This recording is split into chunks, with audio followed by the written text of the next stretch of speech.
Live. Everywhere. On netrootsradio.com.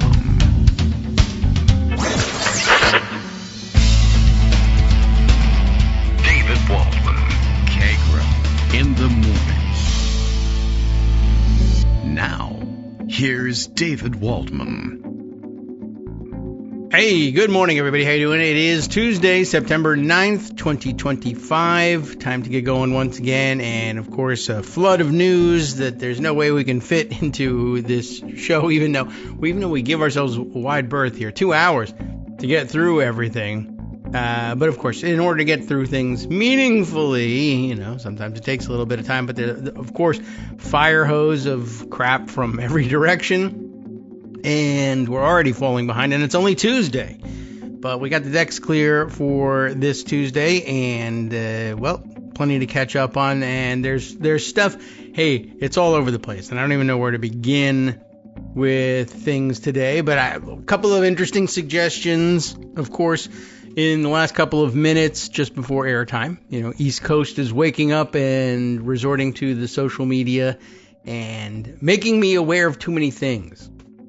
So let's cut that out and have everybody calm down and stick to one or two subjects. I would suggest, let's say pizza. That's the universal winner, I think. No, the lactose intolerant. All right. Well, anyway, listen. Plenty to catch up on and plenty to speculate on going into the future. Jeffrey Epstein.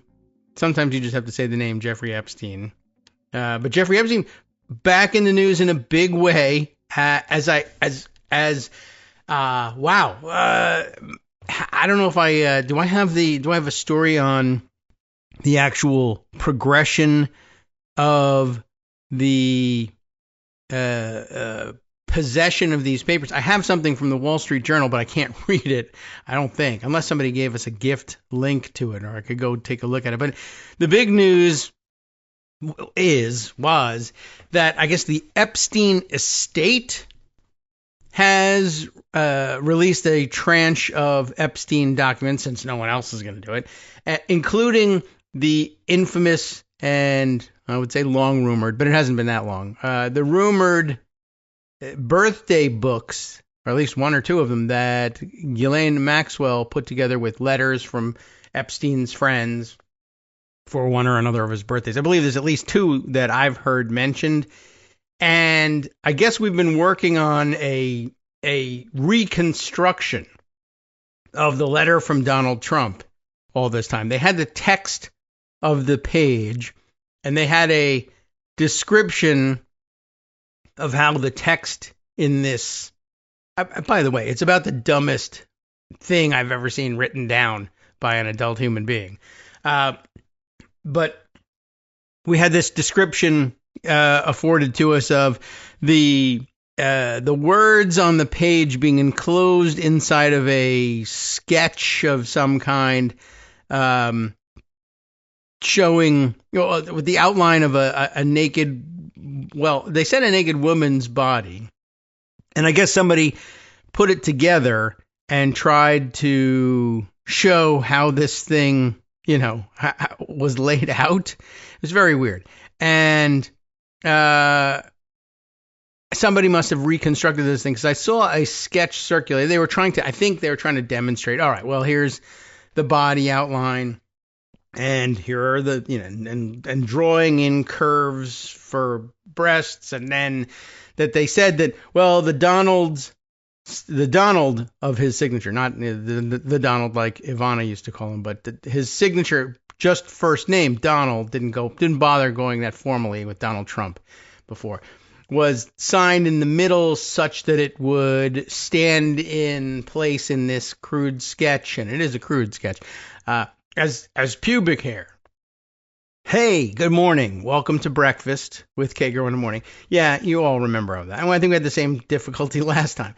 Anyway, now the actual page is out. And I guess the first line of controversy that people were mulling over yesterday was, well, the drawing is a lot more crude than people thought. Not in that it was graphic per se, but that it was just poorly done. But also, a lot of remarks on, well, the person who reconstructed this drawing was a little more generous in drawing the curves such that it appeared more immediately as an adult female body. Whereas, as it turns out, if you haven't had the misfortune of seeing this thing, I don't know how you would have missed it, but I guess it just means you're not on social media. The real drawing, much more slight in its, in the gradation of the curves, such that it would be suggestive of a much younger person's body, let's say, which I'm sure is appropriate for Epstein, given his taste, and it stands as evidence of Trump's knowledge at that time of what Epstein's tastes were in ways that I don't think even were fully conveyed by his statements like Jeffrey likes his women on the younger side, that kind of stuff. So it was very disturbing. And of course, then as other people are thumbing through this material, which I guess some of it apparently came to the congressional investigative committees from the estate, if I understand this correctly. And it's not the DOJ releasing this material. They're still holding on to it pretty tightly because Donald Trump is all over it. They keep saying, well, so is Bill Clinton, the old story. But as it turns out, between that and, a story we didn't get to the other day, but I think Justice must have covered this one no, I feel like we must have. Do think we mentioned the James O'Keefe sting video. Yeah, because it was so weird and we didn't really know what to make of this idea that James O'Keefe was stinging people, except this time Trump administration DOJ employees, basically spilling, what's supposed to be spilling their guts about how, the DOJ is absolutely redacting Trump and all of the conservative names out of the Epstein files, and they're going to leave in all the Democrats and release it that way. Yeah, I think we did get to that probably in the fire hose of information we had on Friday. Anyway, so that's the provenance of how this stuff got there. I haven't seen all of it because I think the bulk of it, as I said, is circulating in the Wall Street Journal, which I suppose if I searched around, we'd probably come up with a gift link somewhere along the line. And of course, if any of you are Wall Street Journal subscribers, I absolutely I implore you, as a matter of fact, to send that on. But there's been a number of examples grabbed up and shared. Let's see, the one I saw yesterday, there were several. Well, I don't know if I want to sit here and describe them, but the point is that several of the letters and several of the submissions and several of the drawings that go along with a very graphic book, a lot of pictures. What can I tell you? And but they're very overt in their confession, essentially, that the writers are well aware of what Jeffrey Epstein is like and what he's doing. And he hasn't hidden it from everybody. Now, not everybody has who submitted letters made sexual references at all, much less this kind of overt ones. But it seemed to be a common theme of people. They thought it was a very funny joke, a way to rib, I guess, Epstein. I don't know whether it was supposed to be reflective of their shared interest in the same subject, but that's kind of, what can I tell you? That's what they were offering, including when did I see this one? The Devin's cow. What was his name? How come I can't remember the guy's name who was involved with? Why can't I ever remember this guy? I can't remember these horrible people who now what? He left and he's now at Trump Media. He was in Congress. Davin Nunes. That's it. And then, of course, he had the weird controversy. Wasn't he claiming some sort of strange tax exemption for farmland? A little weird. How come Bill Pulte isn't on his back? I don't know. Anyway, but the parody account was looking through this thing and just basically said, hey, this entire book is a nightmare, and grabbed one page by way of example in which, I don't know who's supposed to be the author of this, but someone has drawn a cartoon of, I guess, the progression of Jeffrey Epstein's life, I suppose, in 2 panels. It's not a very extensive documentation. But the first picture is of Epstein in 1983, and then 20 years later in 2003. And I guess this progression is supposed to stand for the assertion that falls here on the page under 2003. What a great country, to that Jeffrey Epstein could succeed so wildly in just 20 years to progress from. The first picture is him in jeans and a button-down shirt, not meant to be, particularly sharp dressed. But in 1983, he is depicted offering candy and balloons to very young girls in pigtails and skirts. Great. But of course, by 20 years later, in 2003, he is depicted on the beach in a chaise lounge at what I presume here is his island. It may be his Palm Beach estate. I don't know. There's a picture of a plane, although it's drawn as a 4-engine jumbo jet, but with a tail number on it. That suggests that may be the tail number of the Lolita Express private jet.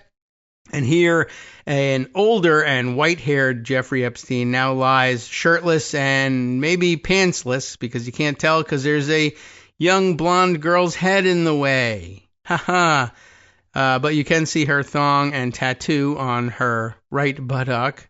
These are very crudely drawn cartoons, but there are 4 young blonde girls massaging him in this beach chair as he relaxes and enjoys knowing what a great country it is that he lived in. It's that time after time after time. There are some, very plain things. Of course, an entry from Alan Dershowitz, which likewise is not suggestive so much of sexual activity, except in that it suggests that I, as your lawyer, have gotten you out from under scrutiny for your sexual activity. It's a letter dated December 11, 2002 on Dershowitz's personal letterhead. Dear Jeffrey, as a birthday gift to you, I managed to obtain an early version of the Vanity Unfair article. I talked them into changing the focus from you to Bill Clinton, as you will see from the enclosed excerpt. Happy birthday and best regards, Alan. No mention of whether or not he had his underwear on at the time. And then page after page of far worse things, and people it's very odd that they feel like very comfortable sending him birthday greetings, talking about sexual activity in this way. And he's a bad guy, Jeffrey Epstein, and Donald Trump, his main number one sidekick, and he should go down for it. All right. Anyway, so that's kind of where we are in the Epstein files saga. There's a number of other things that have been making the rounds that I'm not certain I understand entirely, because again, I haven't seen the article just yet, but including one photo staged to look like, I don't know, I guess it's some sort of joke in their world, but staged to look like maybe the presentation of one of those giant novelty checks from one person to another. And it's said to represent the purchase price of what they denote in the memo line, apparently, as a fully depreciated woman. Like this woman is for sale as between the two of them, and who knows what they mean by fully depreciated. That we probably don't have to speculate on too much. This is the kind of thing that they're doing, and it's just bizarre. And I saw the other day mention, even before these things came out, if I recall correctly, somebody had said something about Epstein bragging about, I think, one of the women who showed up at the press conference the other day as one of his victims, calling for the release of all this information and looking for justice here, that Epstein had previously bragged to others about his outright purchase of this woman when she was just a girl from her parents from I don't know where, somewhere overseas. And this was just an outright purchase, and had turned her into, of course, a sex slave for him. And she, by the way, later became one of the pilots of the Lolita Express. It's an interesting dynamic that I hadn't really imagined, along with sex slave, but I didn't really have a super clear idea of what exactly would be involved in sex slavery anyway, but I assumed it was a heavy emphasis on the sex, and I don't know about the slavery so much, but I mean, they go hand in hand. Was there more slavery? Are you also working in the field in some way? A domestic servant? And I guess so.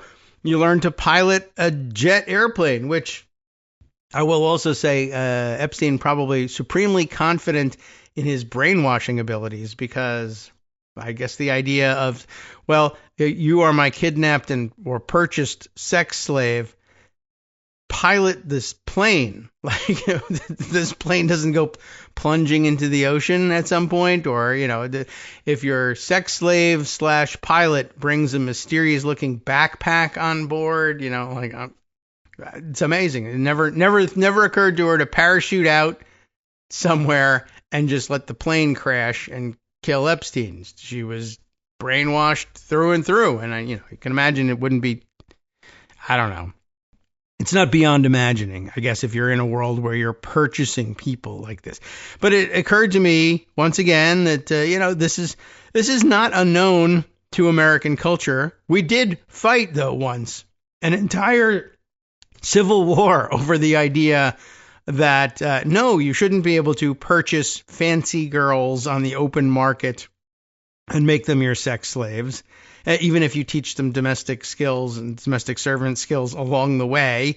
It's immoral, and we're going to actually fight an entire civil war about it. Now, though, we can't even say, well, we should release unredacted files about it. So, I don't know. It seems like we've lost a step in the anti-slavery thing in all this time. Somewhat disturbing. Anyway, I don't know. I thought that was kind of bizarre and worth some time today. There's a number of other things, of course, happening at any given time. And let's get to some of the stories and some of the interesting takes on the stories that I've gathered along the way. Let me see. I have to close and then reopen Instapaper once again. Just one of those things about it's just reluctant to refresh with all the newest stories that are coming on. So anyway, you might be interested in this one today, and maybe we can give a little bit of time over to it. I got to catch up on what's happening, but there's a nuclear option alert going on in the Senate right now. It turns out that the rules for confirming executive appointments, judicial appointments, etc., having been changed now for several years, such that the cloture threshold is a bare majority. Apparently not enough for the Republican majority right now. It's very interesting, and I always thought it was interesting that Trump was pressuring them, even during his first administration, to change the rules such that things moved faster. You only need to get a bare majority to get the confirmation done. To get cloture invoked, so that that's out of the way. But of course, you still had to slog through these things one at a time for several days at a time if the minority party insisted on dragging things out. You could filibuster the motion to proceed. You could get cloture on that very quickly. You could fill any number of things, using up all of the 30 hours of post-cloture debate time, such that you couldn't move things along very quickly. And now it appears they're ready to nuke all those time wasters as well. So we'll have a look at what's going on. I caught wind of this just yesterday. And let's see if I put aside last night it was just social media discussion. And by today, I've seen a couple of articles on it. But yesterday I saw Burgess Everett commenting on it. I also saw, some of the procedure mavens out there who were commenting on it a little bit too. But I sort of entered in the middle of their conversation and didn't quite grasp what hair it was that they were splitting. But anyway, Burgess Everett, who writes for, where is he? Now Congressional Bureau Chief at Semaphore, formerly at Politico. Burgess Everett writes, rules change. Senator Thune expected to file a resolution including dozens of bipartisan executive branch nominations. It's a little bit of a cover, bipartisan.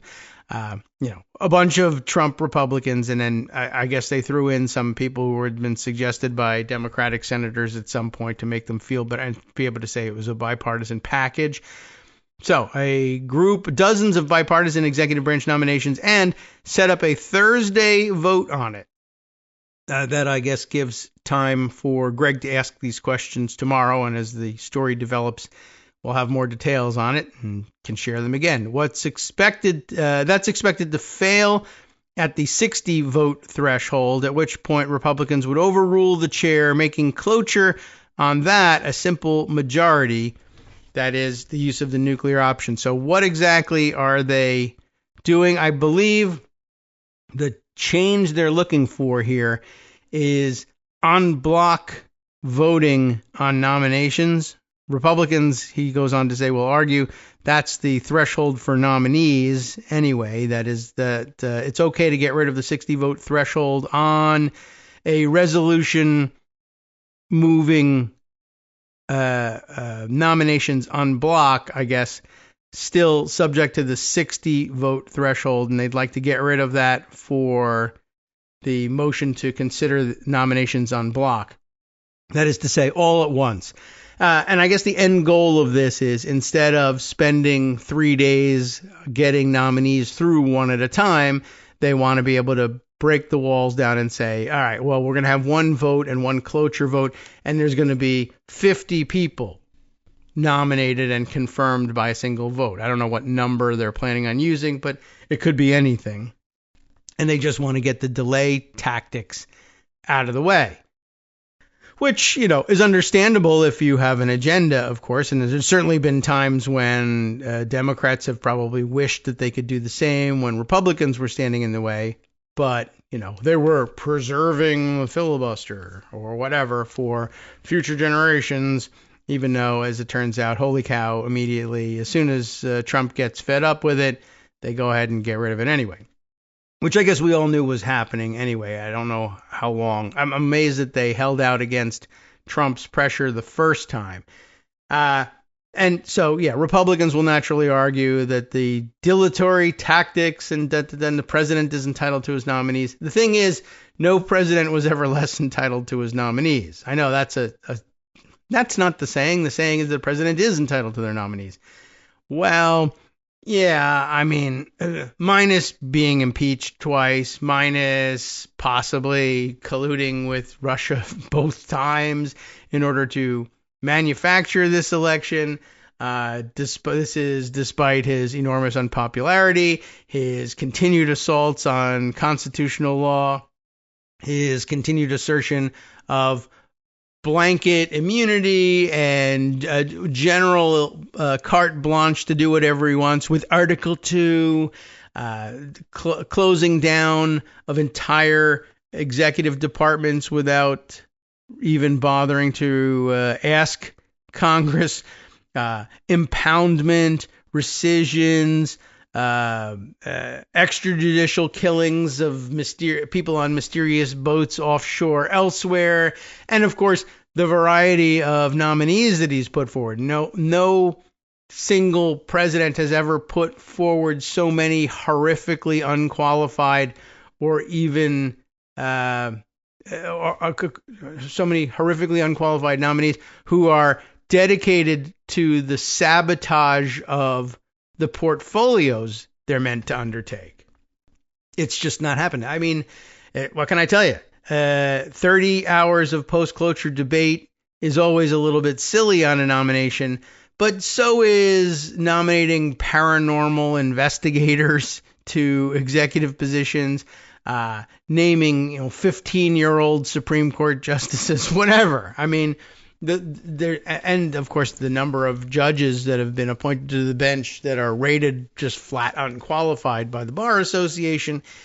It's been, the argument has never been better for dilatory tactics against, as a blanket approach, really, to any one president's nominations. It's never been quite so obvious and quite so useful before. So, of course, Republicans are ready to get rid of it. There are a couple of pieces out there in the Google News search which might help clear things up. But I've got two approaches to it. Let's see. There's an NBC News piece. Senate Republicans eye nuclear option for rules change to speed up Trump nominees. And maybe we'll follow that one up. Both of them will have to wait until after the break. With a Politico piece, blast radius of Senate GOP's, Senate Gops' latest nuclear, and that's in closing quote, move could be limited. So, sounds intriguing. We'll give an eye, we've got 30 seconds or so to give a look to the NBC News piece for a setup. Senate Republicans eye nuclear option, quote unquote, for rules change to speed up Trump nominees.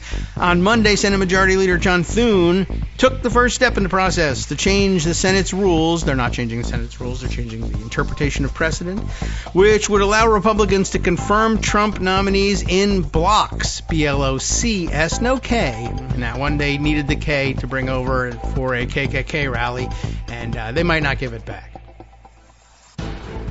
Hi, everybody. It's me, David Waldman. Yes, the same guy who interrupts you all the time. Interrupting you one more time just to tell you again, another reminder that your contributions are what keep this show on the air, and Patreon.com, Patreon.com, is still among the easiest ways to make the sustaining subscription donations that keep us afloat. Are you ready for the pep talk about how our Patreon campaign is still going strong and growing? Well, too bad. Yeah, the plain fact is we actually are headed in the wrong direction, and whereas we once had about 175 monthly patrons, we're now actually down below 150. Time to recruit some more. Not exactly the kind of news I wanted to share, but there it is. For those of you in a position to support the show, Patreon.com does make it easy to make those secure, recurring monthly contributions to do so. Patreon.com/KagroX gets you straight to our donation page. We've been through a lot together. The worst of the pandemic, we hope. The worst of the insurrection, we hope. So go ahead and treat yourself. You don't need an excuse. Give yourself the gift of a little something you enjoy in life. Support the show.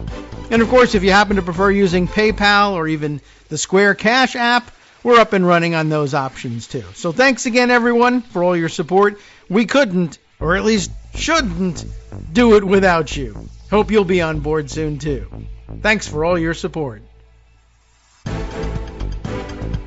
Okay, welcome back now to the Kagro in the Morning Show here on Roots Radio. We were just beginning a read through the NBC News piece about the nuclear option maneuver being set up for this week by John Thune. And who's reporting on this one? Frank Thorpe. Frank Thorpe the Fifth, I guess, is the Roman numeral V. You don't see that one all that often, but okay. Frank Thorpe the Fifth and Sahil Kapoor, unless, I don't know, who knows? Maybe they have some strange naming conventions in the Thorpe family. And they just throw in letters at the end for no real reason. All right. Sorry, Frank. The real news here is that Republican leaders are moving closer to implementing a major change to Senate rules, and I suppose there's no point in trying to get people in the limited word count that they're allowed for such stories to explain that it is, in fact, it leaves the rules intact, usually this maneuver, and instead establishes a new precedent, reinterpreting the way the rules are read. More so than changing rules. Oh, that reminds me. We got, there was something we discussed briefly yesterday on the House side about, oh, yes, right. It wasn't yesterday, but it was the discharge petition and the numbers of signatures needed. And it turns out there's a weird rules twist to that, too. But if I can remember, all right, note to self here, discharge petition, and make sure I put petition in there so it doesn't sound like I'm giving myself medical notes. But we'll get back to that later. Republican leaders, though, are currently moving closer in the Senate to what they say, not quite exactly correctly, is a major rules change that would allow them to confirm scores of President Donald Trump's nominees in batches rather than vote on each one individually. Republicans are making the change to speed up votes on Trump's nominees after having complained that Democrats are slow walking them en masse, which, by the way, you should just now file in your brain under, for those of you, I hate the Democrats in Washington, elected Democrats, Senate Democratic leadership, whatever, blah, blah, blah. They never do anything. Well, they've been doing something that has moved the Republican leadership to use the nuclear option, which, though Trump has been calling for it, he called for it throughout his first term, probably even before his first term began, and he's been doing so ever since. And they have resisted him and resisting Trump and the things he's demanding of Republicans in Washington. Apparently not a very easy thing to do. But they did it for 5 years of Trump administrations, and only now are moved to give him what he wants, which should, you can at least file away. All right, the Democrats have done this thing. Unfortunately, that will now come to an end, but that's Republicans doing. So I guess if you thought they were doing nothing, you can at least enter this onto the ledger. So, where were we? Ah, yes, right. So, meanwhile, the Senate's top Democrat warned them not to go nuclear in service of advancing Trump's loyalists. Well, that's good. That's another thing they did. He warned them. That's not worth nearly as much as actually doing the delay, of course. But Senate Majority Leader John Thune, Republican, naturally, of South Dakota, also naturally, rolled out a package, although that would be a neat trick. Rolled out a package of 48 Trump nominees on Monday that will serve as the vehicle to establish a new precedent, not rule. Although the process is expected to continue into next week before rules change, enables confirmation of the first block of nominees. Republicans plan to use the, quote, nuclear option. I can't believe it. In which the party in power can overturn standing order to set a new precedent. There you go. Effectively changing the rules with a simple majority. Effectively, at least. That helps. Okay. Modifies it just enough to be tolerable. The tool has previously been used by both parties to weaken the 60-vote filibuster rule for judges and to debate time for nominees. Reduce debate time for nominees. True. By the way, in the world of accusations of tit for tat, or this is in retaliation for that, you started it. Republicans very frequently get on television and they point back to, well, this is the Reid rule, the Reid precedent back in 2013. Democrats did this first. Democrats did do it first, but that wasn't when it happened, for one thing. And for another, there are some Republican fingerprints all over this thing. One of the weird things about that first go-round of nuclear option fight, and I mean the first go-round of nuclear option fight under that moniker was not the 2009 through 2013 period in which we were pushing the Democratic Senate majority to do it. It was the 2004-2005 episode of Republicans threatening to do this, of Republicans the Republicans are now, and for the most part gone from the Senate, but they used to be, and some of them remain as stalwarts of the Senate.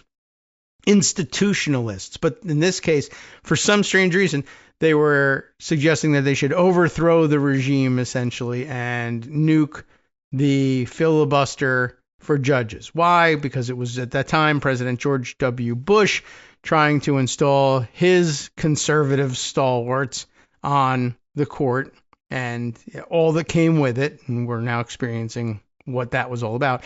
And Democrats saying, actually, we'd like to drag our feet on this, and maybe we don't want these people on the federal bench and exercising all the, using all the options they had and using all the tools that they had to slow it down. And it was Republicans who circulated the idea of reinventing precedent such that the cloture rules and the filibuster was out of the way for, at least for judicial nominations, and suggested that it be known as the nuclear option. And then they immediately pulled back from that and decided, oh, there goes a helicopter briefly overhead. How interesting. It's probably not the Golf helicopter, the Golf Express at this point in the week. But at any rate, it was Republicans in 2004 and 2005 who were saying that the nuclear option, which they then decided, okay, PR dictates that we should be calling this the constitutional option, that we can either change the rules outright or at least change the interpretation of the rules. There was an effort to actually change the rules outright at some point, but it was Republicans who wanted to do it in order to get Democratic delays out of the way. 2004, 2005 ended diffused by, remember, one of our favorite tactics, the gang of something or other. This was the gang of 14 at the time. And very few of the members of the gang of 14 remain in the Senate, although I think Susan Collins and Lindsey Graham were among them. And well, golly, if they don't actually help out and destroy the precedent that they said they were there to safeguard last time. Anyway, they love to point to 2013 and Reid actually getting the job done as the first time, but in fact it was 2004, 2005 was the first time people talked nuclear option. And if you're going to be leveling the accusation, well, if you do it, we're going to do it too, or you're going to invite retaliation from the other side, whatever the other side might be, then you really have to look at it in the context of 2004, 2005. Republicans threatened it, brought the Senate to the brink. They didn't pull the trigger, but the whole threat was, if you keep threatening us with stuff like this, it's going to open a Pandora's box. If you change the rules, we're going to change the rules similarly when we're back in power. If you merely threaten to change the rules, maybe we'll merely threaten. Or if you show us the path, if you show us the playbook to threaten us and say, look, this is a viable thing, this is how it will work, we're going to do this to you, we're on the brink, and scare the crap out of us, well, if you don't pull the trigger, you certainly can't shift the blame to the other side if at some point they say, well, you threatened us, we're going to threaten you now, and we're going to use your playbook to do it. And then you execute the maneuver. So 2013, to the extent that there's ever any retaliation, why aren't we looking at 2004, 2005 as the impetus and 2013 as the retaliation? Instead, though, everybody forgets 2013 was the only time, I guess, that they remember that people pulled the trigger on this.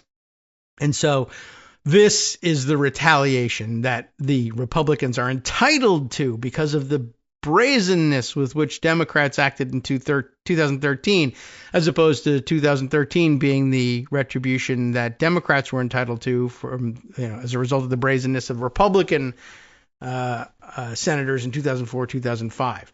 But even that doesn't matter because, of course, if you go back far enough, this is the way they set the cloture threshold at 60 in the first place back in 1975, except that was at least arguably a bipartisan effort. Back in the days when there were such things as bipartisan efforts on stuff like this, there were both Republicans and Democrats interested in filibuster reform and worked to execute this self-same maneuver pretty much, but for actual rules change rather than just precedential change, but you can do either one with them.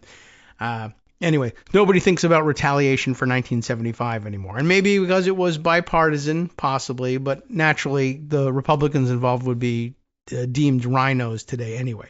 So has that confused the issue for you? I hope so, but in a good way. Now we can go back to the supposedly ordered thoughts in NBC News' presentation of the subject, even though they keep saying it's a rules change and it isn't. It's time to take steps to restore Senate precedent and codify in Senate rules, wrong, what was once understood to be standard practice, and that is the Senate acting expeditiously on presidential nominations to allow a president to get his team into place, Thune said on Monday on the Senate floor. And so this afternoon, I'll be taking the necessary procedural steps to amend the rules. No, you won't.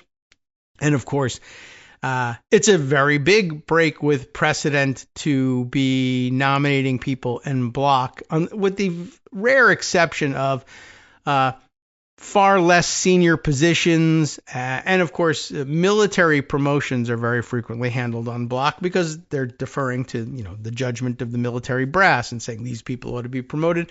We agree to trust you, and we'll promote 100 captains all at once. But for lifetime appointments to the federal bench or extraordinarily powerful executive positions, usually we like to go one by one. So I don't know what he's talking about, restoring standard practice. The standard practice, of course, used to be not, nominating ghost hunters as federal judges. But hey, the plan would apply to nominees who are subject to 2 hours of debate under Senate rules. That is, executive branch nominees, sub-cabinet level picks, and ambassadors.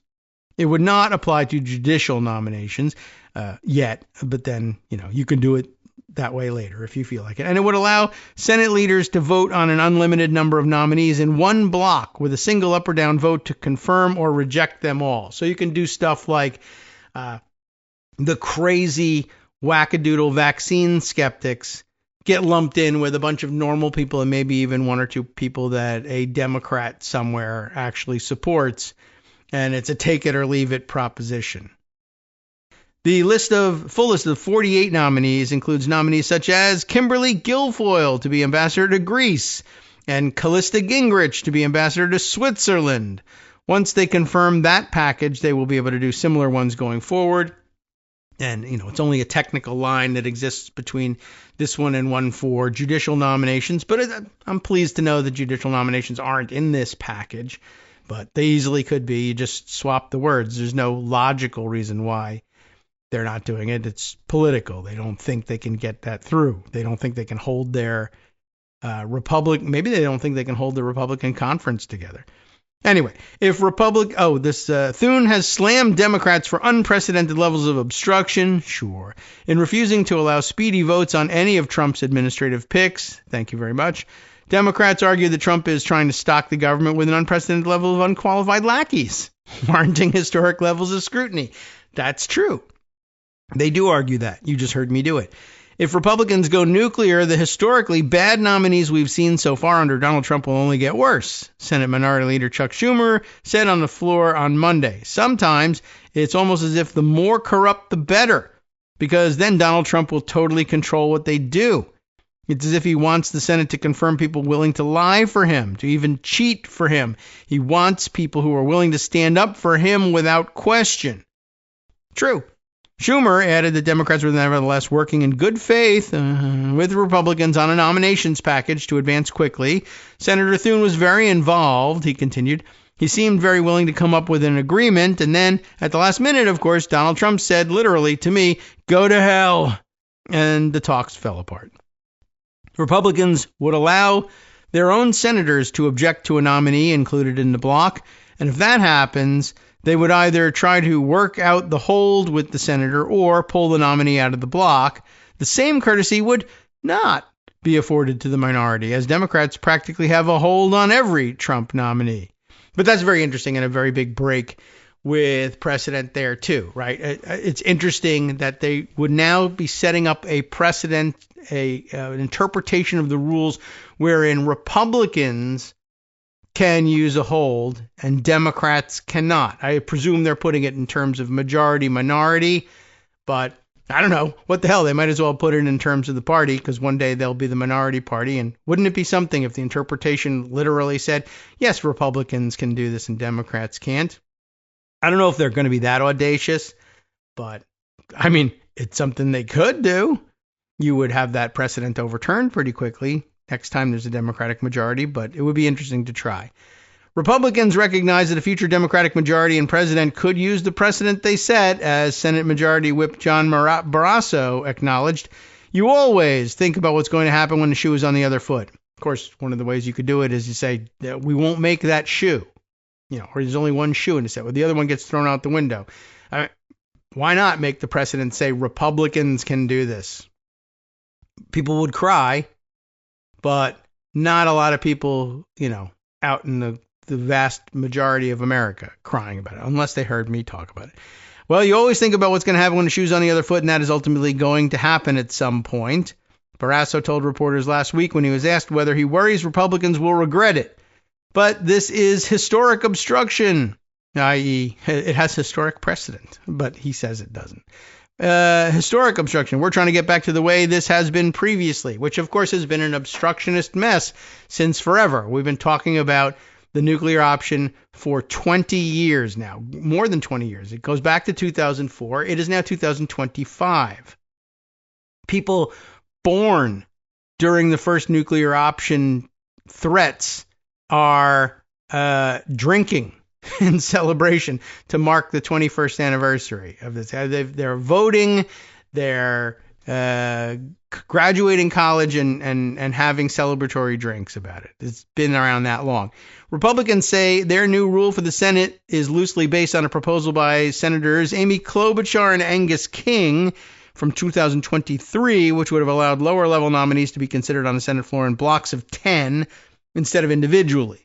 Republicans have not secured Democratic buy-in for their current plan. The context is entirely different. The time is different. The president is different. I don't see supporting anything that accelerates this president's project to dismantle our government, King said, of the Gops invoking his name to advance the effort. I think there are ways to enter into some discussions and try to find a solution, but I don't think this is the one. And yet, this is the one they'll be presented with.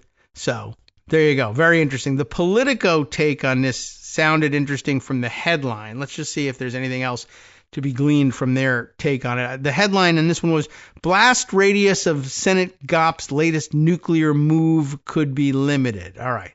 And I think we got a pretty good idea, actually, from the NBC article of what the limitations are. No judicial nominees, sub-cabinet level positions, generally not the top brass, not cabinet positions or anything like that, which I think seems like a reasonable limit on it. It's nice that they finally decided to include that. But I don't know how long it'll last, just until Trump gets frustrated with something. Jordan Carney wrote this one for Politico, and I guess I'm going to skim along and see if there's anything new here. They do mention that this is the latest chapter in a long-running partisan fight over the chamber's norms, which has seen senators slowly whittle away at rules, that once demanded bipartisan support for confirmation of presidential nominees. While Democrats are warning that the decision to speed up approval of most of these nominees will come back to bite Republicans, and I hope they will actually bite them and do it hard, break the skin. The Senate does not appear headed toward the kind of bitter showdown that marked some of the previous nomination battles. I say to my Republican colleagues, think carefully before you take this step. If you go nuclear, it's going to be a decision you will come to regret, says Chuck Schumer. Okay, sure, fine. Why not? It's still a legitimate thing to say. And just don't lose track of who's, fighting back whom here. Let's see. Schumer predicted that Trump would push political boundaries even further with his nominees now that they'll no longer be voted on individually. But his comments also served as a reminder that turnabout will be fair play under a Democratic president with a Democratic Senate majority. Unless, of course, John Roberts says, no, it won't. So there's always that. Even as Schumer issued that warning, however, he reiterated that Democrats are open to a bipartisan deal with Republicans on the biggest challenge Congress faces this month, funding the government. Yeah, I think tomorrow we'll be down to 21 days, 3 weeks until government closure deadline. Let's see. And we usually run into that when you're talking about a CR running out. That's usually a Friday. Won't be a Friday this time because this is the end of the fiscal year. September 30th falls when it falls. So a rare midweek shutdown threshold. Anyway, lawmakers have until the end of this month, of course, to avoid a shutdown, and they're likely to pass a short-term spending patch to avoid a lapse in spending and kick it forward to some Friday in the future. Presumably something with a recess involved, like perhaps Thanksgiving. One of their favorite maneuvers. Anyway, they're juggling the nominations fight with other political fires, too. Democrats are trying to get a deal to extend federal health insurance subsidies that will expire at the end of the year. Schumer, in his floor speech on Monday, also talked about Trump's judicial nominees not included in the rules change, as well as the economy, saying that the SS Trump is sinking before our eyes, and Republican lawmakers are still on the ship. It's cruising off the coast of Venezuela and has just been hit by a drone strike. He asked Monday if Republicans would face repercussions for their power move on confirmations. Mark Warner said that they would, but added it was an issue for, quote, tomorrow. All right. Democrats are effectively powerless to prevent Republicans from changing the rules so long as 50 Gops senators plus J.D. Vance, vice president, can stick together. But they also view Republicans' desire to return to an earlier era when nominees were confirmed with little fanfare as a fever dream out of touch with the Senate's political reality. We're now living under the shadow of the J.D. Vance rule, says Dick Durbin. Trying to relabel that one. Referring to the now vice president's opposition to former President Joe Biden's U.S. attorney nominees when Vance served as an Ohio senator. That opposition, Durbin said, prevented Biden from filling vacancies, and many Democrats still remember it. If we're going to come up with rules, they've got to apply to Democrats and Republicans as well, unless, of course, the Supreme Court says, go F yourself. Republicans retort that the current Democratic blockade goes well beyond a small subset of Trump nominees. They have withheld unanimous consent for virtually all the president's picks, which is something that Tommy Tuberville did for quite some time with almost all of the military promotions as well. And I mean, we've seen blanket holds by Republicans 10 times in the last 5 years. Anyway, this, by the way, all of these holds leave a backlog of roughly 150 nominees waiting to get a floor vote. I guess ultimately, too, even if you think this is historic obstruction, what are we really obstructing here? We're depriving Switzerland of Callista Gingrich. We're depriving Greece of Kimberly Guilfoyle. They'll probably thank us for it, quite honestly. I don't think Switzerland is really particularly interested in getting an American ambassador now that they've been handed, didn't they get like the 39% tariffs? Something's wrong with the U.S.-Switzerland relationship anyway. And while ordinarily you might say, good, get the ambassador in here, we'll fix this thing. Yeah, not with Callista Gingrich. No, I don't think so. Just paint a Darth Vader helmet white, put it on anybody and send them. They'll look the same and they'll be more effective than Callista Gingrich. Anyway, the list that Thune moved forward with on Monday had 48 appointees that received at least some Democratic support in committee. So an interesting group of... Is that what's supposed to make it bipartisan? They are mostly low and mid-level nominees to executive agencies and departments, as well as some ambassadorships. Anybody new? No, same two.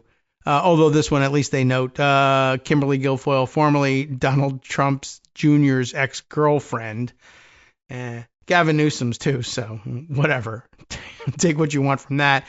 The move toward group confirmation is only the latest tit-for-tat in nearly 2-decade escalation. Hey, there you go. Over presidential personnel. Democrats under Harry Reid got rid of the 60-vote threshold for most nominees under President Barack Obama. Republicans under Mitch McConnell followed suit for Supreme Court picks, and Republicans subsequently changed the rules to make it faster to confirm most lower and mid-level picks, steps Democrats used to their own advantage during the Biden presidencies. And they don't go any further back than 2013. They said decades, and then they only kind of covered 1 decade. They said, then not only did they say decades, they said 2-decade escalation. So they began with the last decade and forgot the decade prior to it. But you've heard about it. That's why you listen to the show. Even with the nomination fight heating up again, there have been limits. Cabinet nominees and federal judges are not included in the new group nominations precedent Republicans want to set.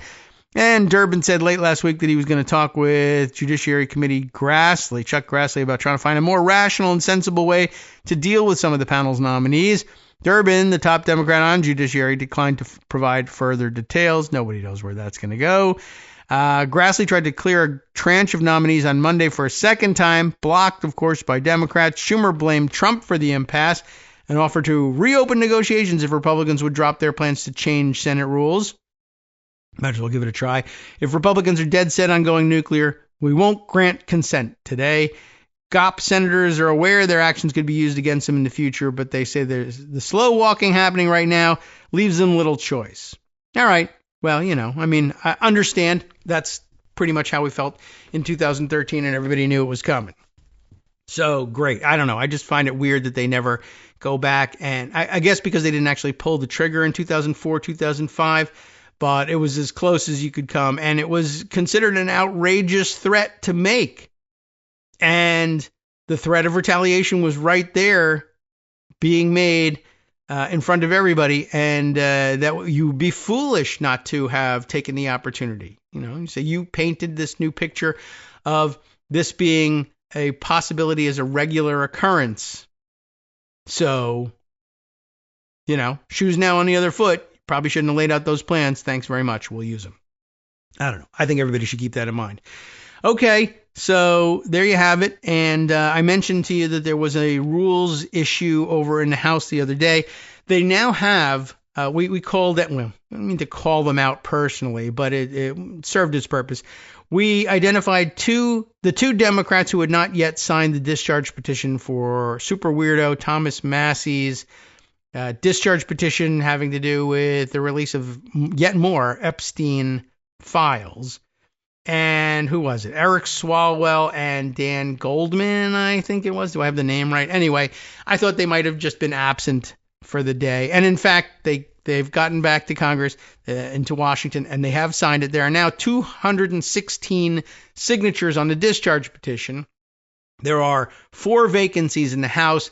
That should mean that an absolute majority of all House seats that are currently filled is 216. That discharge petition should be out. However, it's not. For some strange reason, and I can tell you what the reason is. I can do it the long way or the short way. We'll decide over the next minute whether we're going to do it. Well, we'll decide over the next 30 minutes whether we do it the long way or the short way. But for some strange reason, it turns out the House is convinced that the rule is that there have to be 218 signatures no matter how many people are in the House, or at least as long as that's a majority. All right, welcome back now to the Kagro in the Morning Show here on Netroots Radio. So what's happening over in the House? It's, I think, a misinterpretation of the rules, but it's not a new and novel misinterpretation of the rules. It's an old and stupid misinterpretation of the rules that they're leaning on and saying, stupid as it is the precedent. That's what we're going with. So it looks like they will need 2 more Republican signatures to discharge this resolution that would presumably, if adopted, would result in the release of Epstein files from somewhere, and I don't know where. Although I think, because I don't know the mechanism, it's probably wise to say, well, I'm not. It's too much to say it will result in anything with this administration. If the files we're talking about are the ones in DOJ custody, I suppose you need to acknowledge the possibility that, yeah, you could pass an act of Congress. The president could at least not veto it, even if not sign it. It could be enacted into law, and you still won't see the DOJ release this material because what do they care? But I don't know the mechanism that Massey is using. I don't think these are files in the possession of any of the investigatory committees in the Congress. So one, you'd have to get whatever this thing, and I guess we could look at it too. Because if you go to the web page for the clerk to look for discharge petitions, which is what we did to look at the status of the discharge petition, it's petition number 9. And the petition itself doesn't say very much, but it is providing for the consideration of the bill H.R. 185. All it says is to advance responsible policies. Taking a look at H.R. Whatever the hell it was. Oh, I clicked on it and it says view petition and view the bill. Viewing the bill doesn't bring you to H.R. 185. It brings you to H.Res. 581, which is a special rule that would go to the Rules Committee ordinarily for providing for consideration of the bill H. 185 to advance responsible policies. Let me just see if the petition discharges. Did the petition discharge the rule or the bill? Massey moves to discharge the Committee on Rules from the consideration of the resolution H.Res. 581, entitled a resolution for providing for the consideration of the bill H.R. 185. And we can take a look at that and see what the mechanism is that he intends to use to force this release itself. But the petition is to discharge the rule from the Rules Committee, bring it to the floor, which the rule, if adopted, then clears the way, although I don't know how the rule is written. It may demand that within a certain amount of time there is consideration or immediate consideration, perhaps, of H.R. 185. Well, I guess we ought to look at the whole thing here.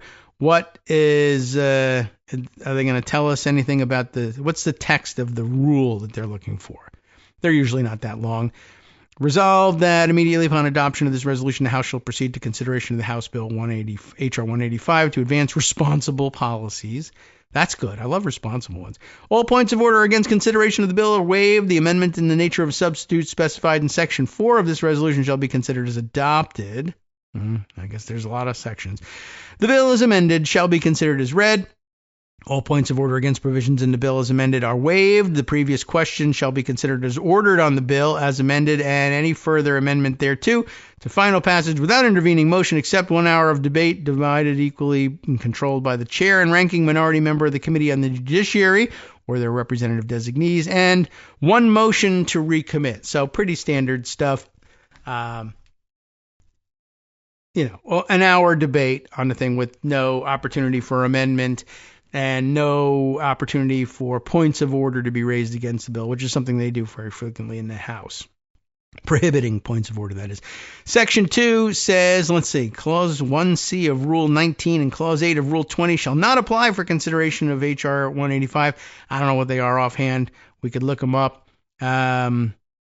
Section 3 says the clerk shall transmit to the Senate a message that the House has passed H.R. 185 no later than 1 week after passage. So again, the rule is about trying to take away some of the tricks that the Speaker can do to drag his feet or slow walk this thing in defense of the president. Like, okay, the House has passed it.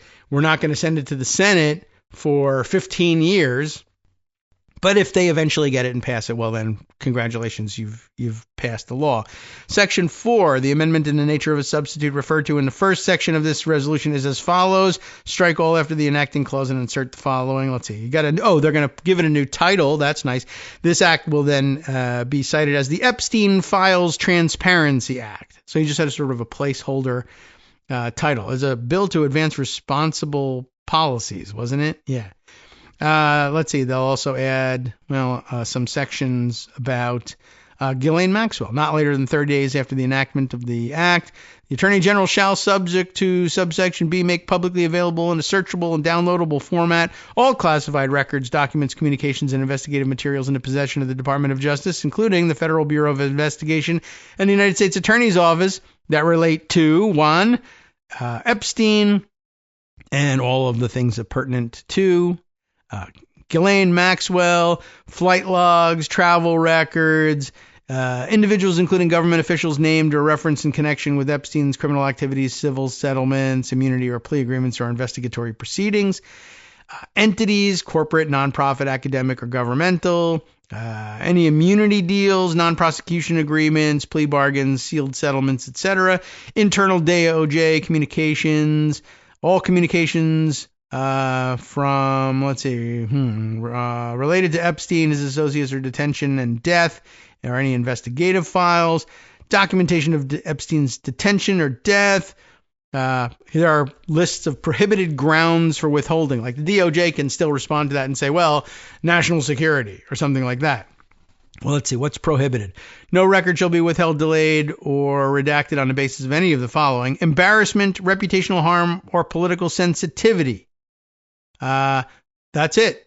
Permitted withholdings would include the Attorney General making the determination that they contain personally identifiable information of victims or victims' personal or medical files and similar files, depicts or contains child sexual abuse materials as defined under 18 U.S. Code 2256 that would jeopardize an active federal investigation, depicts images of death or physical abuse.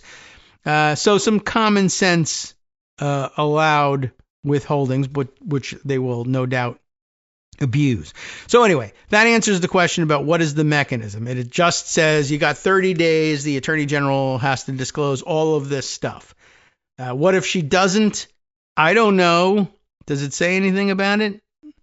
Report to Congress. Within 15 days completion of the release required under Section 2, the Attorney General shall submit to the House and Senate committees on the judiciary a report listing all the categories of records and released and withheld, a summary of the redactions made, including the legal basis, and a list of all government officials and politically exposed persons named or referenced in the materials, with no redactions permitted under subsection B1.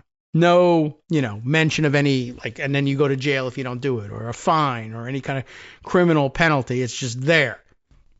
So standard stuff that at some point they can ignore and sue about and countersue about for a couple of years until Trump dies, essentially, and or whatever, or control of the House changes. So so that's what's in the offing in terms of the substance of the bill. What happened here? We're actually talking about 216 signatures now in place.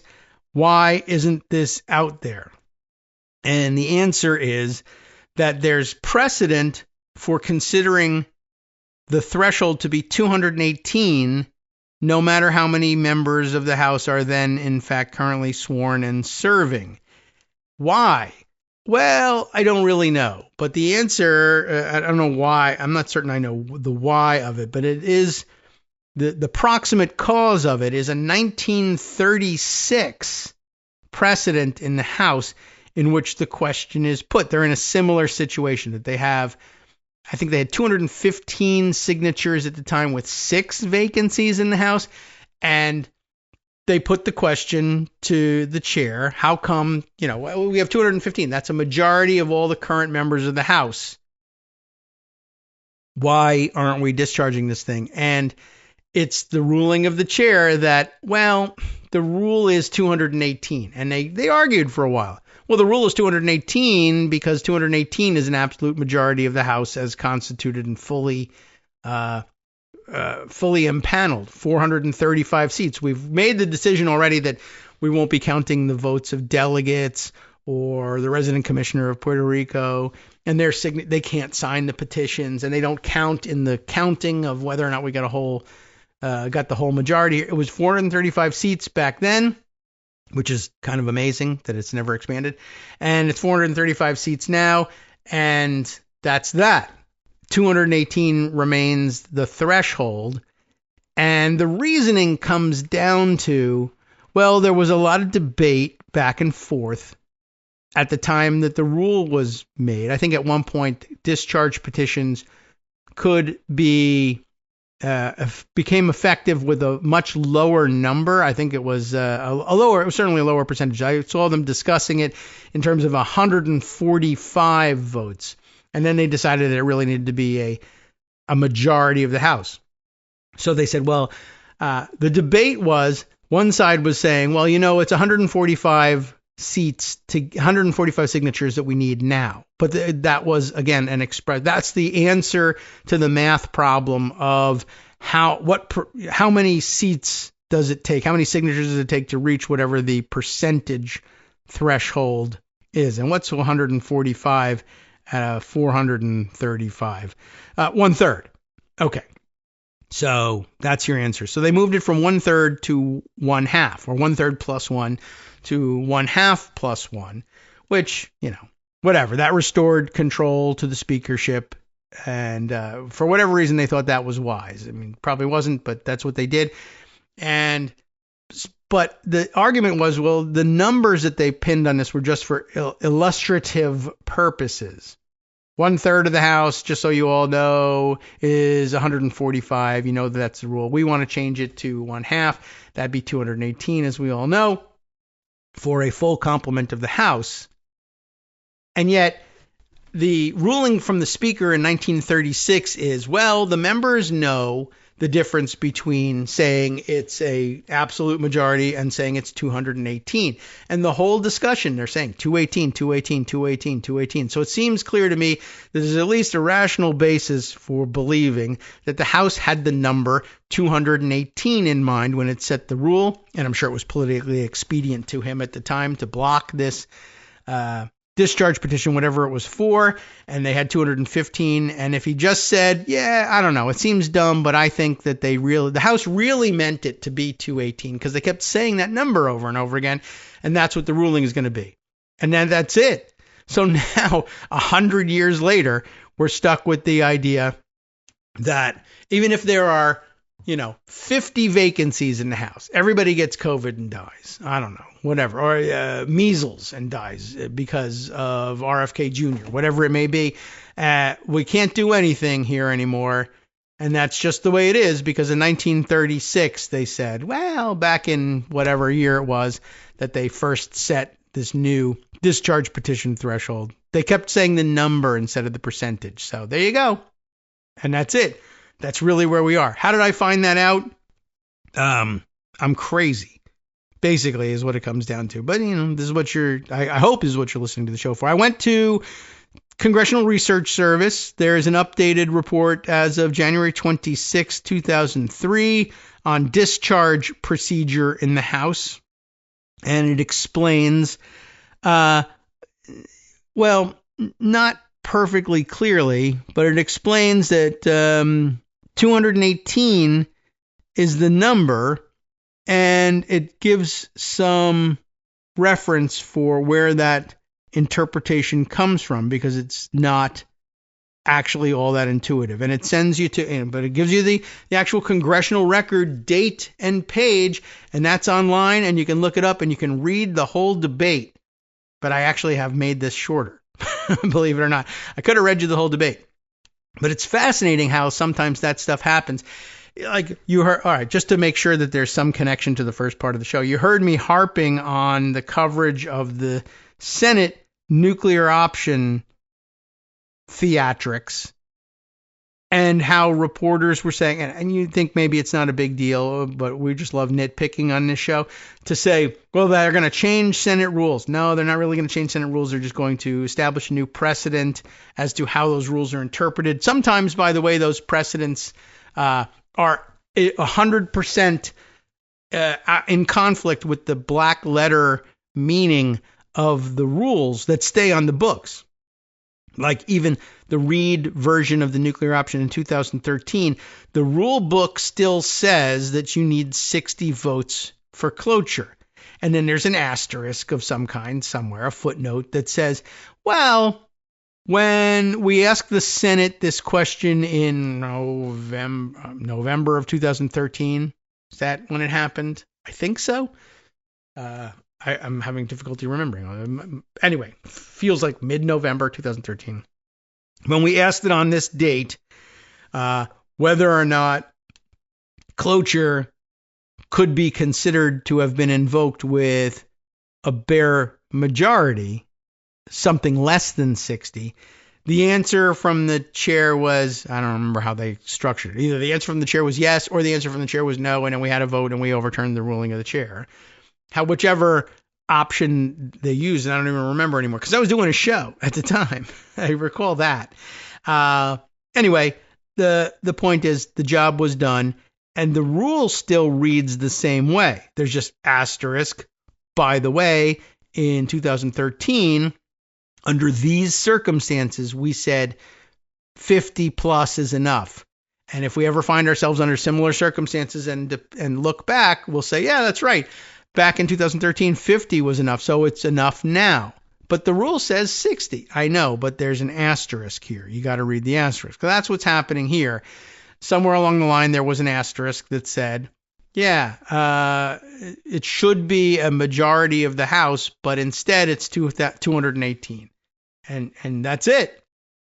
It's dumb, but that's what it says. So when you're writing about it and you say it's a rules change, and I say, no, really, you got to take the time to explain that it's just a change it's establishing a new precedent. And sometimes the precedent doesn't make any sense, but this is the mechanism by which you do it. If you don't do that, then you run into stupid misunderstandings like this one, where, again, the rule was really, I thought, pretty clearly supposed to be it takes a majority of the House. And by majority, we mean a majority of whoever's there now. The fact that 4 members have died or resigned or whatever, I don't know. I don't care why they're not there. They're not there. There's nobody in those seats, right? So a majority of the House is different, and it changes from time to time. That's fine. We have calculators. We can do that. There's not so many people dying and resigning that we can't keep track of these things. 216 is the answer to this particular math problem. But instead, it's 218 because people use shorthand. And in the debate in 1936, or actually, the debate in some earlier year that they were citing in the 1936 debate was, well, everybody kept saying 218. I know. Just like the reporters keep saying it's a rules change, and it's not a rules change. Get it right, or you're going to have, later on, people are going to look back at this thing and they're going to read it and they're going to interpret it the wrong way, and you're going to, I don't know, you're going to have a dumb situation on your hands. On the other hand, I suppose you could also argue, well, given that the speaker is probably going to do everything they can to undo this whole thing. Suppose they get their 218th signature, the speaker can still call on Republicans and break arms and tell people we're going to move to table this thing. You sign the discharge petition, you look good for your constituents. Now I'm asking you on behalf of leadership, move to table this thing so that we don't actually have to do this. Because honestly, we're going to send it to the Senate, and the Senate's going to kill it anyway. I mean, I don't really know that that's what's going to happen with this bill, but that's the usual argument. The Senate's going to kill the thing. The president's going to veto it. There's definitely that possibility, right? Pass it in the House, pass it in the Senate because it's a political hot potato. President vetoes it. And then it's a matter of, well, as a loyal Republican, our president has said that he doesn't want this thing to happen. And you know how we feel about that. And so therefore, are we going to get the 2/3? No. Even if you still have the people who signed the discharge petition hanging in there, and voting to overturn the veto, you're just not going to reach that threshold. So you end up having this fight for nothing. But, so I suppose in that sense, you might say, well, so what? If we make a mistake, whether it's 216 or 218, it doesn't matter one way or the other. But it matters later when there won't be that situation. There won't be a veto threat looming over this.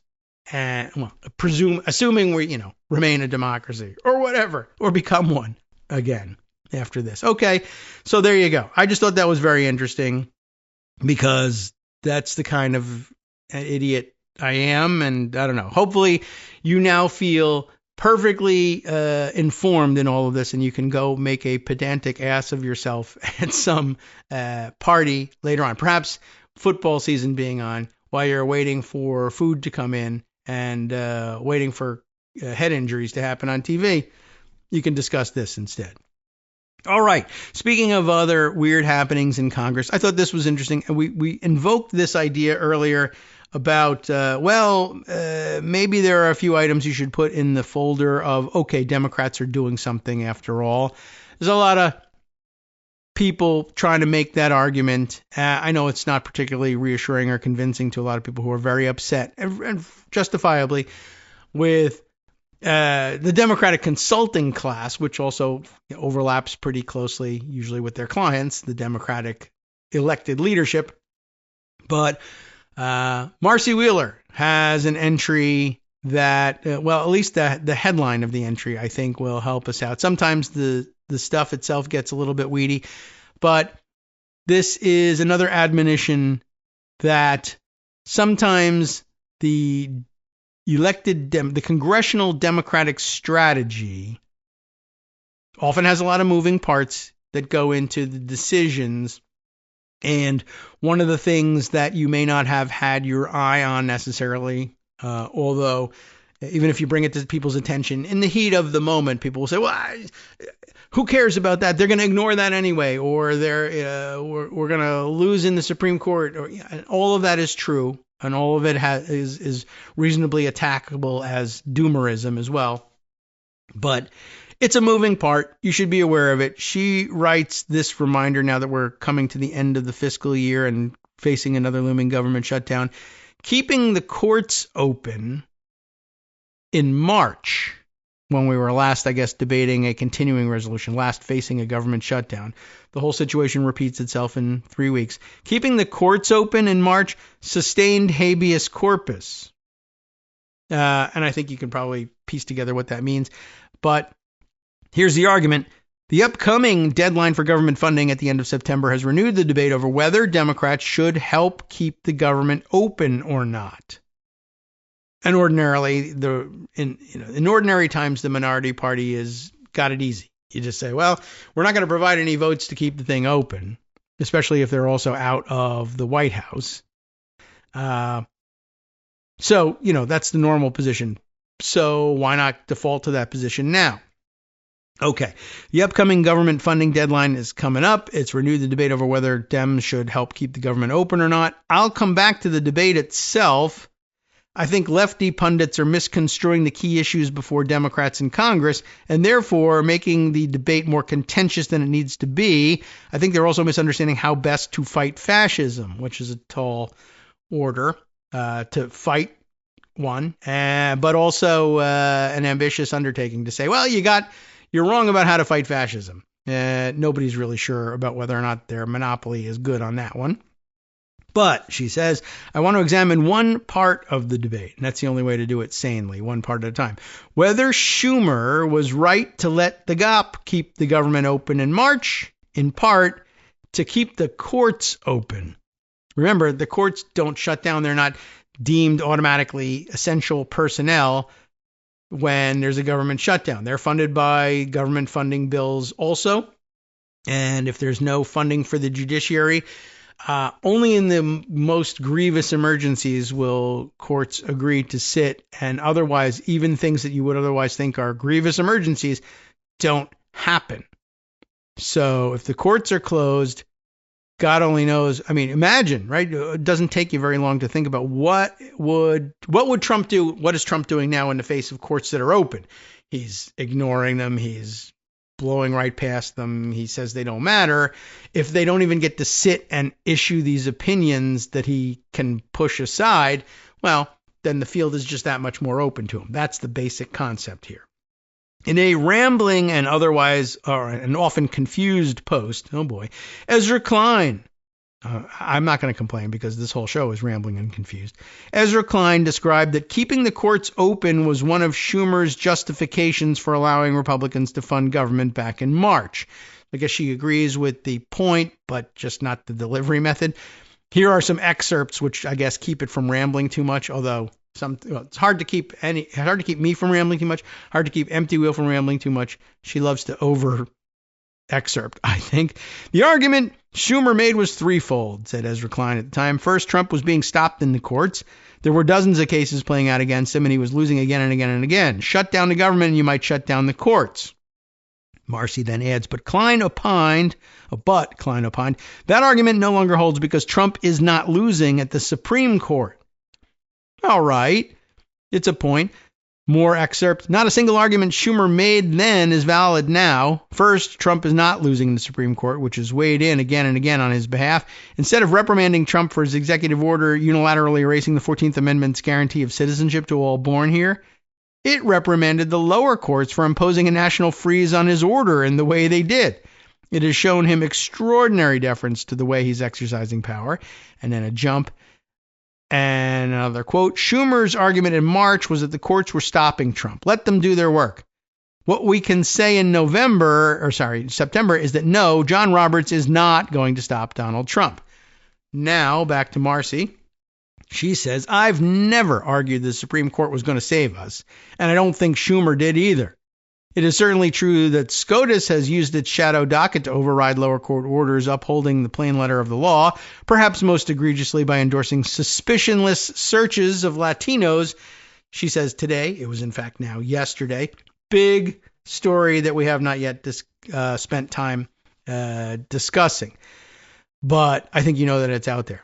Marcy then continues, though there are still cases, most notably the tariff challenge, where SCOTUS may treat Trump more skeptically. We'll see, and we'll see whether they step in for the Federal Reserve again. But there was another ruling alongside the one yesterday that Marcy mentioned that casts doubt on that in the FTC case, FTC commissioner dismissals, which are being upheld. Anyway, but even with SCOTUS's repeated interventions to overrule lower courts since March, it remains a significantly different question whether keeping the courts open has value. That is best shown, in my opinion, by the JGG immigration case, a case filed just hours after Democrats let Republicans pass a continuing resolution funding government. Want to know why? Well, why don't you sit here for 2 minutes and contemplate how much? Sup, fam? It's your boy Darwin, aka Darwin_Darko, aka the most reasonable man in America, aka KITM's senior black correspondent. You might remember me from such recordings as Spacemen vs. Space Cadets and We Need to Talk About Joe Biden. Today, I want to bring you good news about that thing you've been struggling with. Do you suffer from giving too much of a damn? Do you turn on the series of tubes and find yourself outraged at the particular way some news organization strung some sentences together only to realize, nope, this is not some fictional hellscape? Well, guess what? You no longer have to accept the life of giving too much of a damn. You can do something about it, because even you, yes you, can be a show contributor. Now I know what you're thinking. Hey, Mr. Most Reasonable Man in America, I'm not some professional podcast talking guy. Don't worry about it. Do you have a smartphone or some other electronic recording device? Well, that's all you need. You too can have a segment where you can read us an important article and give us your take. Read one of your own original essays, or even just give us your commentary on something you'd like to share that's important to you. Fair warning though, side effects may include general punditry, having opinions and hot takes, getting stuff off your chest, and hearing your own voice. If your recording lasts longer than 5 to 7 minutes, please consult kagrox@gmail.com. That's KAGROX@gmail.com. All right, welcome back now to the Kagro in the Morning Show here on Netroots Radio. This is where we start to really feel the pinch of the number of things that are happening and begin to regret having explained so much in so much detail in congressional procedure. But hey, that's kind of the basis of the show. And it's fun to return to your roots every once in a while. All right, what the hell were we doing and where were we? I no longer remember. Oh, yes, right. We were reading Empty Wheel on, I got to find this thing. Holy cow. I just had this get buried during the break. There we are.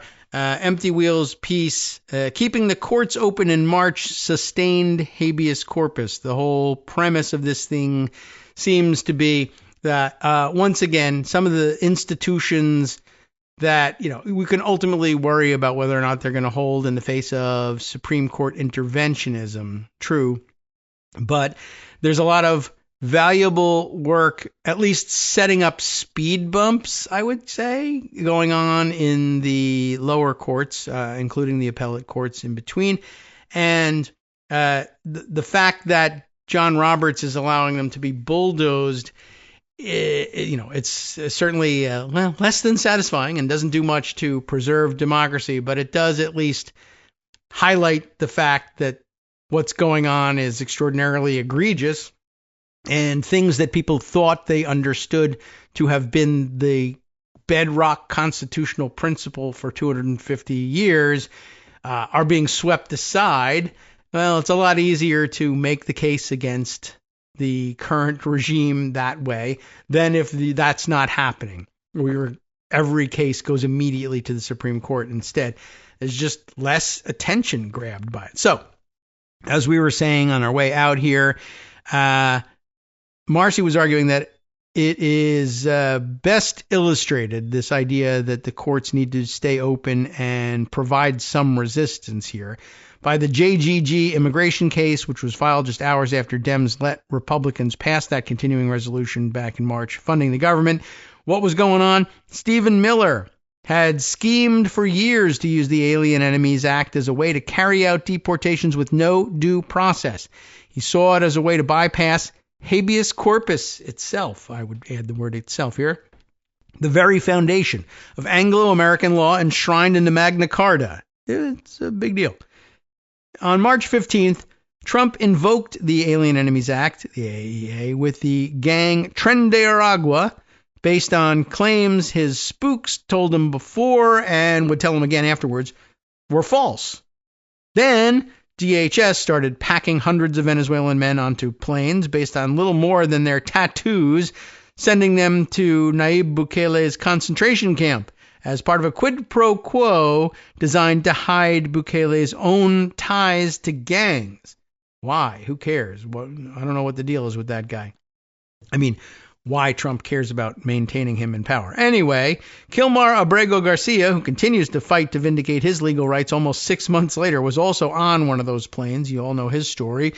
We would learn months later that at a meeting on March 14th, the same day Democrats let Republicans fund the government, Emil Bove demanded that those flights, quote, needed to take off no matter what, unquote. Bove even stated that if the court tried to enjoin the flights, DOJ would have to tell the court, F you, although the quote is all there, and it also has the UCK in it. Fire truck you. You know, that's what he was saying. I told you what the letters were. I didn't give you them all. That's just a little trick. ACLU, at that point, filed that lawsuit and asked for a temporary restraining order overnight after the CR passed the Senate. D.C. Chief Judge James Boasberg, you all know his name, moved quickly, scheduling first a Sunday hearing, then rescheduling it for Saturday at 5 p.m., moving it up even, right? At the hearing, Boasberg certified a class, including all Venezuelans covered by the AEA declaration, and halted the hearing to find out whether more detainees were being sent to CCOT.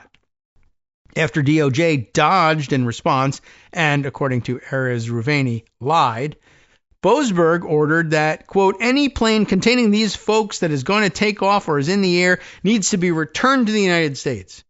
But those people need to be returned to the United States. It's a little awkward the way it was phrased, but that's the way it was said. Emil Bove ordered the men to be unloaded from the planes anyway. This was not an instance of the courts working. Trump blew off the courts. And when Boasberg later tried to hold DOJ in contempt for ignoring his order, 2 Trump appointees stalled, then overturned that effort through a motion for an en banc, though a motion for an en banc review remains pending. So, I mean, they're certainly doing everything they can to make sure that the courts are pushed out of the way. But there's a point here, I think. Bove has since been rewarded for illegally sending men to a concentration camp with a lifetime appointment on the Third Circuit. But, it's a lifetime appointment if he chooses to keep it, of course, or he doesn't get hit by a bus or whatever, or doesn't get elevated to the Supreme Court. But you get the idea. He's entitled to a federal bench seat for life, and then we'll see how it goes from there. But the courts did have an effect, Marcy argues, with SCOTUS reaffirming detainees' rights to challenge their deportation on a limited basis, but they did retain, they didn't erase habeas corpus, right? Then intervening on an Easter Saturday to stop another effort to ship men away under the AEA with no due process. Both Trump judges and this week the Fifth Circuit have since ruled against Trump's use of the AEA in this context. So there you go. And I said it oddly, but both Trump judges and the Fifth Circuit, which are also very largely Trump judges or very Trumpy judges, have in fact opposed the use of, or Trump's use of the AEA this way. SCOTUS may well intervene again on the Fifth Circuit order, but at the very least, this entire set of cases has delayed the use of AEA by 6 months. Meanwhile, Boasberg's order almost certainly created the political problem for Trump that led Trump ultimately to have the Venezuelans shipped back to Venezuela after months of enduring Bukele's concentration camp. Other detainees who'd been shipped off to third countries have largely disappeared from consciousness. ours. Not those men, most of whom are free to tell their stories right now. Those men being the Venezuelans who eventually got themselves, though they'd been deported, they at least were deported back to their own country because the courts remained open to force it to happen. Well, to coerce, to pressure them, the Trump administration. I know they feel like they're not getting any pressure, but they did it for something, for some reason. Just as importantly, Marcy continues, having a court available on a weekend to enjoin those flights has created a bunch of political and legal problems for Trump, problems that could have ramifications down the road and could also be the basis for accountability if we ever get beyond fascism.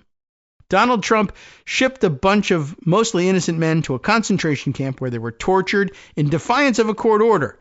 That could be actionable in the future in a way that merely shipping people to a third country would not, especially because Trump did it in defiance of an order. Even as SCOTUS continues to override lower courts, those lower courts do continue to rule in favor of plaintiffs. Just last week, in a showdown similar to the one in March with DOJ lawyer Drew Ensign in a key role again, this is really true. Everyone was interested in this judge's name. Judge Sparkle Suknanen. I hope I got that right. Sparkle. No, it's actually says Sparkle. That's her name. That's terrific. But Suknanen. Okay, I hope I got the emphasis right on the name. Well, she temporarily prevented the government from deporting a bunch of Guatemalan kids, unaccompanied minors. And like the Venezuelan precedent, the aftermath has led to further visibility about what happened, which can be a tool for political pressure. We don't know how many of the judicial interventions that have slowed Trump down since March DOJ would have been able to thwart with executive decisions about personnel covered by shutdowns. Even before the CR, Trump had done two things that tested his ability to shut down the courts via secondary means. First, having the GSA shut down an actual federal building housing courts, and politicizing the deployment of U.S. Marshals.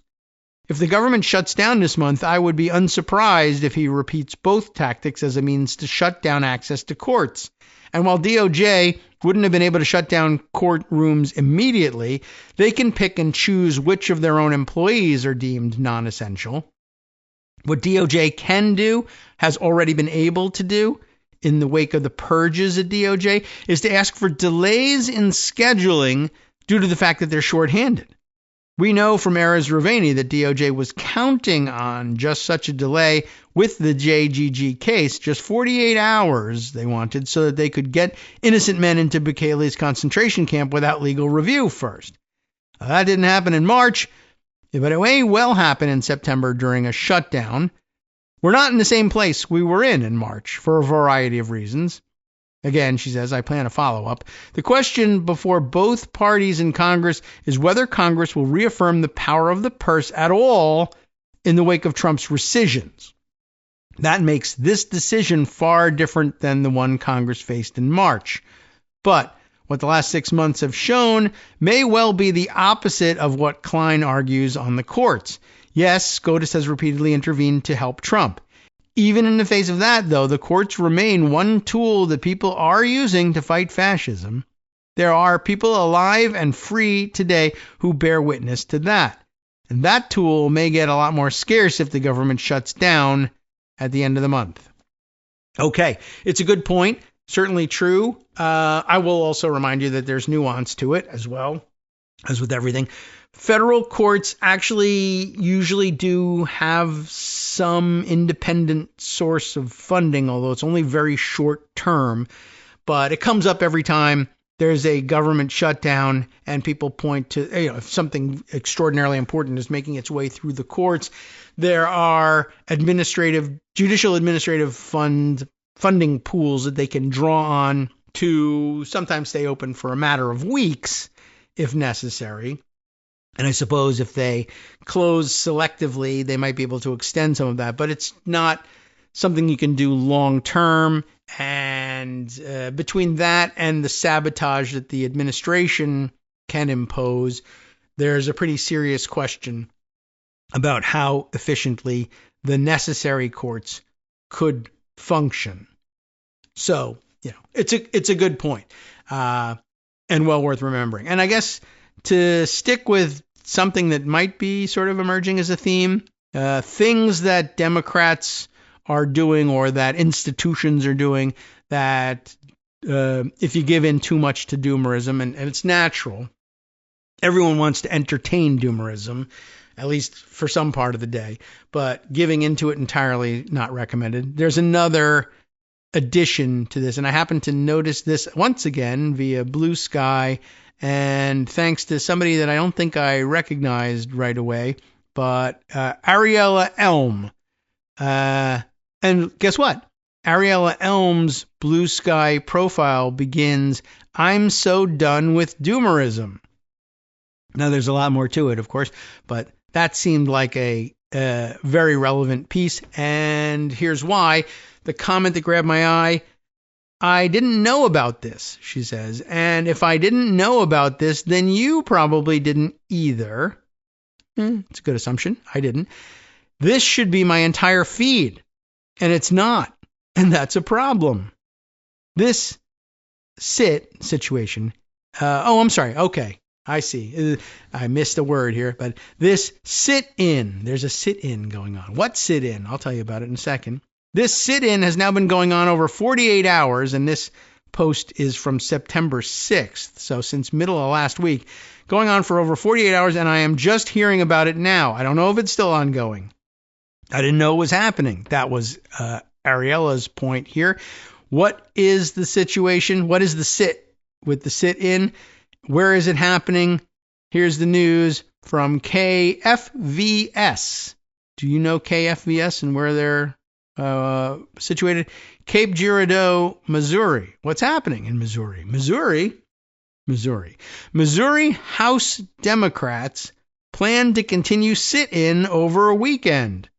Lawmakers are protesting new congressional map. So once again, one of the states in which the Republicans are attempting a political gerrymander to try to hold on to their power, such as it is in the U.S. House of Representatives, Democrats pushing back. We heard about it a little bit in Texas. We heard about it in some places, but mostly Texas. When you ask people on the street, have you heard about any of this? Had you heard about Missouri? I hadn't either. What's the story? Hannah Falcon for KFVS reporting that Missouri Democrats have surpassed 24 hours at the time. This was filed on September 5th. So again, middle of last week, surpassed 24 hours of their sit-in on the House floor protesting a special session. Governor Mike Kehoe called lawmakers back to capital of Missouri. Okay, non-Missourians, Jefferson City. It's a hard one to remember, but called them back to Jefferson City for a special session. The call includes redrawing the districts that decide who represents Missourians in the U.S. House of Representatives.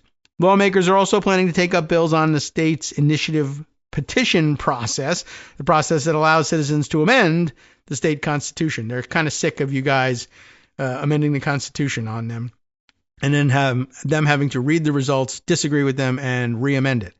Right now, questions put on the ballot by citizens only need a simple majority to pass. The proposal would make it so that they need a statewide majority and a majority in all 8 congressional districts. In other words, they're looking to gerrymander citizen ballot initiatives. And it's just a double punch to consider both in the same special session. Anyway, the change gives rural districts more power, which they totally need. The problem is that big money comes in and uses the initiative process to change our state's constitution, said Representative Richard West, a Republican from St. Charles. And you may recall in Missouri, did they do a minimum wage change by referendum and then have that yoinked? Or was it Medicaid expansion, perhaps, that was then yoinked by the state legislature? It happens a lot.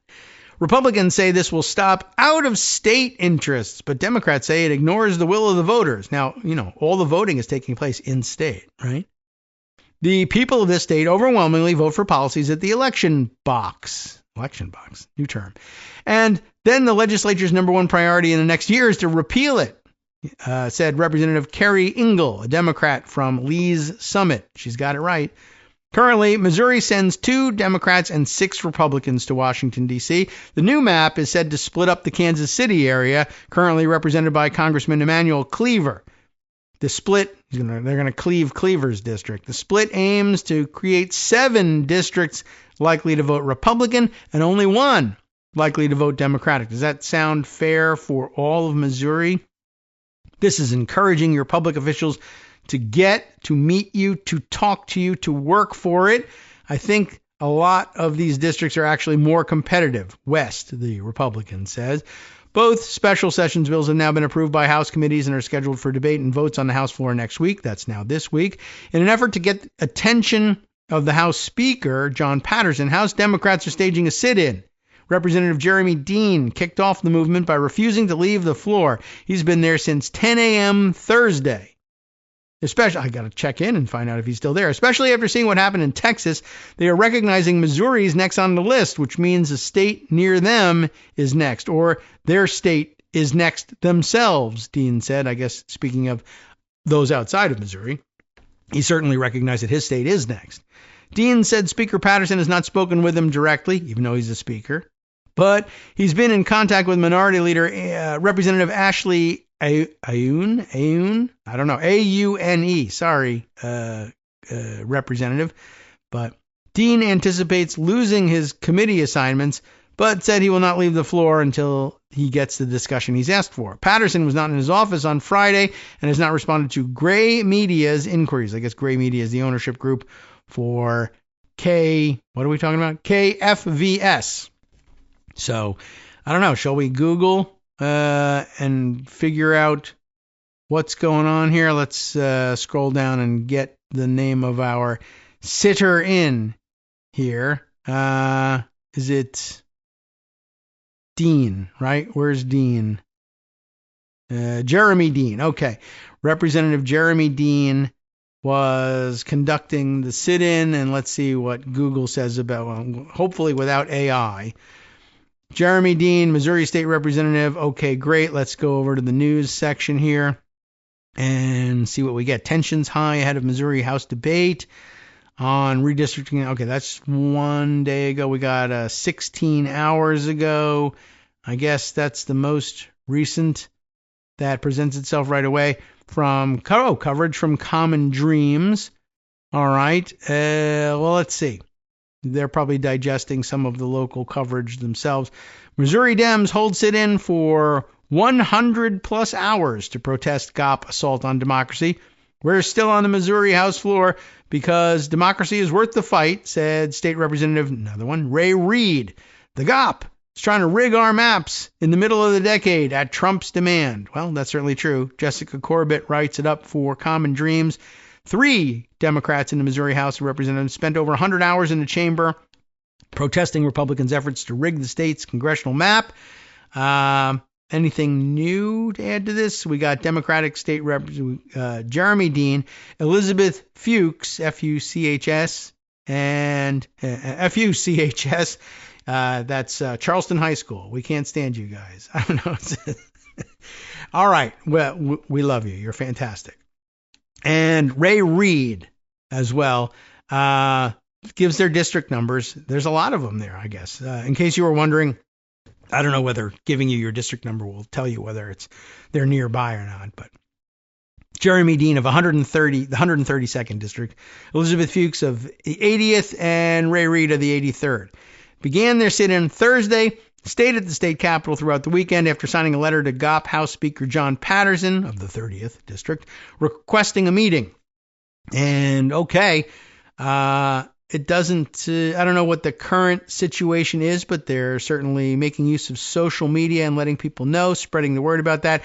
I just thought I would point that out because as the poster on Blue Sky, Ariella Elm, pointed out, if she hadn't heard of it, maybe you hadn't heard of it either. And it's good inspiration and just a reminder that Democrats, elected Democrats themselves, are in fact putting up a fight and putting up a fight everywhere. This isn't Zoran Mamdani in New York City. This is Democratic legislators in Missouri. And we're not the only ones noticing it either, and we should probably take note of who is noting it. Democratic National Committee Chair Ken Martin has expressed support for the trio, as has former Congresswoman Cori Bush, herself of Missouri, who was at the time part of that progressive squad. Squad members Rashida Tlaib also spoke with the group by phone. She said on social media, solidarity with the Missouri House Democrats who have spent over 100 hours holding the floor to protest the Republican attempt to taint our democracy, reduce the voice of communities of color, and steal congressional seats. I thank them for standing up to fascism. Yeah, we have to totally reject what Rashida Tlaib is up to. What a radical. Okay. Just reminding you that she's got an eye on this stuff too. If you think she's running around as a show horse chasing glory all the time, I don't know. We have a whole lot of people listening to the show who always feel that about Rashida Tlaib. But if you know somebody who feels that way, where you might ask, where's the rest of the Democratic electeds in Washington, D.C.? She's not from Missouri. She read the news. She's up on who's doing what. So give her some credit for that. All right. Got just a few minutes left here. And what might we want to add to the mix? How about this? If I can open it up again and I haven't lost my access to Josh Marshall's talking points memo, I might as well open it up in the browser and take the hit once again, because eventually I'm going to have to do it in order just to get you the URL.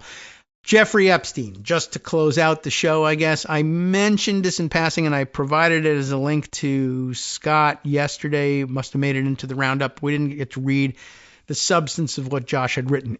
Asking the question in the headline, is this the hidden part of the Trump-Epstein drama? Now, this could be anything.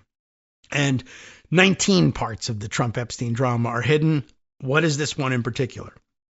It's Josh writing himself on the subject back on September 6th. Over the weekend, just pondering this stuff, I guess. Let me connect a few dots for you that may be a key part of the Trump-Epstein drama and may even be what Trump has been trying to keep hidden in those files. I'm not quite sure what we're dealing with here, but I think this is significant. And I did too. I read it. One of the few things I read ahead of time. Yesterday, that would have been the 5th. Speaker Mike Johnson was on the Hill talking to reporters running Trump defense on the Epstein files. It sounds like pretty standard stuff. And then he says this, which he's backtracked from, as you know. We mentioned this yesterday.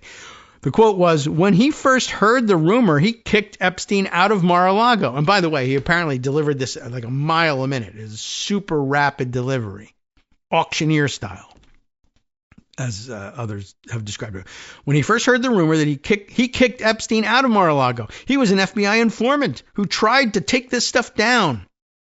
Now, it's an odd moment, Josh says, because Johnson says it in this kind of offhanded way and without explanation, like it's just one in a litany of talking points. But he clearly suggests, does he suggest? It's more than suggestion, that Trump played some role bringing about Epstein's downfall, that he was an FBI informant who presumably told the authorities about Epstein's sex crimes.